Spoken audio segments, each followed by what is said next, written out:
শ্ৰদ্ধাৰ ছাৰ বাইদেউসকল, আমি এসপ্তাহ ধৰি এটা শব্দ খুব বাৰে বাৰে শুনি আছোঁ। সেইটো হ'ল আপাৰ আই ডি। এই আপাৰ আই ডিটোনো কি? ইয়াক আমি কেনেকৈ জেনেৰেট কৰিব পাৰোঁ, ইয়াৰ বাবে কি কি ডকুমেণ্ট লাগিব, তাৰ বিষয়ে আজি আমি আলোচনা কৰিম। প্ৰথমে আমি জানি লওঁ আপাৰ শব্দটোৰ ফুল ফৰ্ম কি। আপাৰ শব্দটোৰ ফুল ফৰ্ম হ'ল automated permanent academic account registry.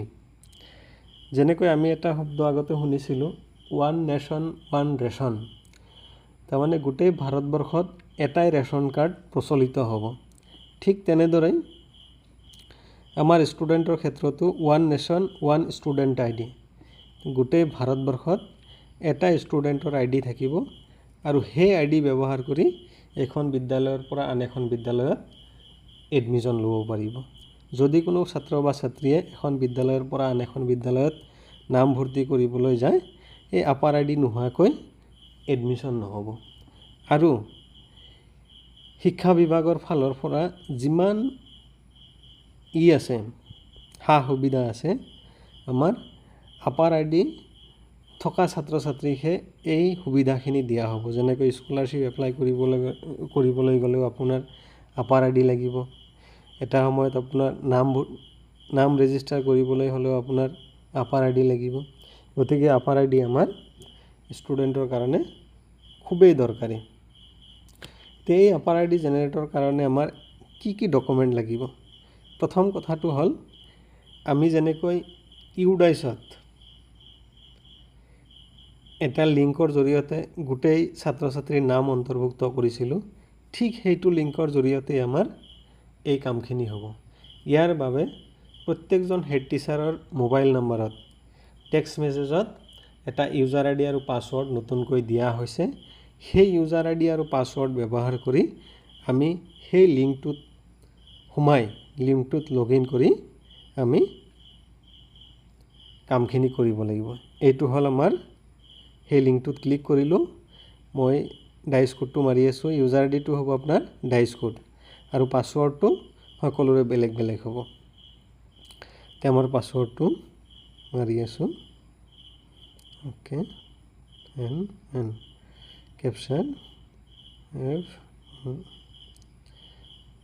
F-C-7E। Okay, log in কৰাৰ লগে লগে আমাৰ সেই আগতে ইউডাইচৰ যেনেকুৱা ঠিক তেনেকুৱা এটা পেজ আহিছে। ইয়াতে আমি 24 to 25 একাডেমিক ইয়াৰ চিলেক্ট কৰিব লাগিব। চিলেক্ট কৰাৰ লগে লগে আমাৰ এই ওপৰত থকা যিটো সত্যমেৱ জয়তে ওচৰত কাৰ্ড আছে, তাতে ক্লিক কৰাৰ লগে লগে আমাৰ সেই অপশ্যনকেইটা ওলাই আহিব। তাতেও আমাৰ এটা আপাৰ মডিউল বুলি অপশ্যন আহিছে। এই চাওক, লিষ্ট অফ ষ্টুডেণ্টছ, তাৰ তলত আপাৰ মডিউল। আপাৰ মডিউলত ক্লিক কৰাৰ লগে লগে আমি প্ৰথমে ক্লাছ চিলেক্ট কৰিব লাগিব। যিটো ক্লাছৰ ল'ৰা ছোৱালীৰ আমি আপাৰ জেনেৰেট কৰিব খুজি আছোঁ। আমি ইয়াতে ক্লাছ 9ৰ চিলেক্ট কৰিলোঁ। এতিয়া চাওক, এই ক্লাছ 9ৰ গোটেই ল'ৰা ছোৱালীখিনিৰ ডিটেইলছ আহি গৈছে।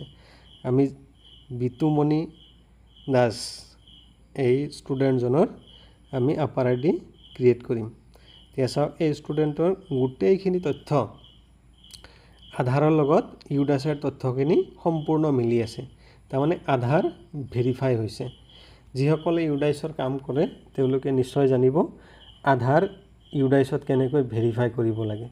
তাৰমানে আধাৰত থকা নাম, ডেট অফ বাৰ্থ আৰু জেণ্ডাৰ, এই গোটেইখিনি বস্তু ইউডাইচত থকা নাম, জেণ্ডাৰ আৰু ডেট অফ বাৰ্থৰ লগত একদম হুবহু মিলিব লাগিব। তাৰপিছতহে আধাৰটো আমাৰ ভেৰিফাই হয়। যদি ইফাল সিফাল থাকে তেতিয়াহ'লে নহ'ব। আৰু ইয়াতে আৰু এটা কথা কৈ থওঁ, যিসকলৰ আধাৰ নাই তেওঁলোকৰ কিন্তু আপাৰ আই ডি জেনেৰেট নহ'ব। এতিয়া আমি এই বিতুমণি দাসৰ আপাৰ আই ডি কেনেকৈ জেনেৰেট কৰোঁ চাই লওঁ। প্ৰথমে জেনেৰেটত ক্লিক কৰিলোঁ। এতিয়া গোটেই ডিটেইলছখিনি ষ্টুডেণ্টৰ আহি গৈছে। এতিয়া আধাৰৰ ডিটেইলখিনি আহি গৈছে। এতিয়া তাৰ পিছত আৰু এটা বস্তু আহিছে কি কনচেণ্ট লেটাৰ। এই আধাৰ আই ডি জেনেৰেট কৰাৰ ক্ষেত্ৰত আমাৰ প্ৰত্যেক ষ্টুডেণ্টৰ গাৰ্জেনৰ পৰা এটা কনচেণ্ট লেটাৰ চহী কৰি অনা হৈছে। আমাৰ এটা কপি ষ্টুডেণ্টৰ হাতত দিয়া হৈছিল। সেই ষ্টুডেণ্টে ঘৰত নি সেই কনচেণ্ট লেটাৰত চহী কৰি আৰু মাক বা দেউতাকৰ যিকোনো এজনৰ এটা আইডেণ্টি প্ৰুফ সেই কনচেণ্ট লেটাৰৰ লগত গাঁঠি আমাৰ বিদ্যালয়ত জমা দিছে। আৰু সেই কনচেণ্ট লেটাৰৰ পৰা আমি এই বস্তুখিনি ফিল আপ কৰিব লাগিব। ইয়াতে প্ৰথমে আমি গাৰ্জেনৰ নাম লিখিম, তাৰপিছত বাকী তেওঁৰ কি আইডেণ্টি প্ৰুফ দিছে আৰু সেই আইডেণ্টি প্ৰুফৰ নাম্বাৰটো লিখিব লাগিব। আমি যিজন গাৰ্জেনৰ পৰা আনিছোঁ তেওঁ হ'ল হিমানী দাস, মাদাৰ।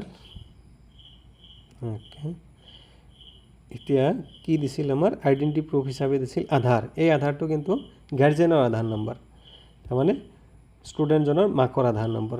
এই আধাৰ নম্বৰটো আমি টাইপ কৰিলোঁ 5204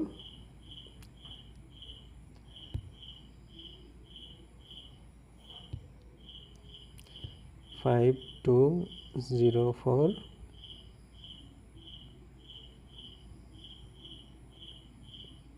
8074 88748052।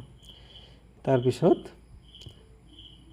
প্লেচ অফ ফিজিকেল কনচেণ্ট, এই জেগাখিনিৰ নাম স্কুল যিটো এৰিয়াত আছে আমাৰ এৰাকাছাৰীপাৰা।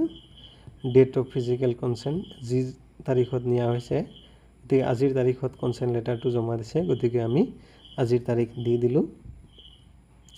ইয়াতে সেই টিচাৰৰ নাম অট'মেটিক আহি যাব। তাৰপিছত আমি ছাবমিট বাটনত ক্লিক কৰি দিম।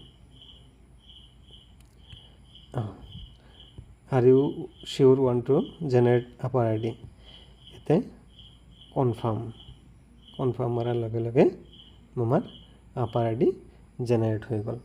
গতিকে আমি এনেকৈ এজন ছাত্ৰ বা ছাত্ৰীৰ আমি আপাৰ আই ডি জেনেৰেট কৰিব পাৰোঁ। ইয়াতে আমি এটা বস্তু লক্ষ্য ৰাখিব লাগিব, ছাত্ৰজনৰ আধাৰ কাৰ্ড থাকিবই লাগিব। যদি আধাৰ কাৰ্ড নাই, অতি শীঘ্ৰে আধাৰ কাৰ্ড বনাবলৈ দিয়ক আৰু আধাৰৰ লগত ইউডাইচত থকা তথ্যখিনি হুবহু মিল থাকিব লাগিব। যদি মিল নাথাকে তেতিয়াহ'লে আমাৰ এই কামখিনি নহ'ব। গতিকে আমি আধাৰখিনি ফাৰ্ষ্ট আমি ইউডাইচত ভেৰিফাই কৰি ল'ব লাগিব। ভেৰিফাই কৰাৰ পিছত আমি কামখিনি কৰিব লাগিব। ভেৰিফাই কৰাৰ পিছত এই GP, EP আৰু FP এইখিনিও ফিল আপ কৰি ল'ব লাগিব। গতিকে আজিলৈ ইমানেই।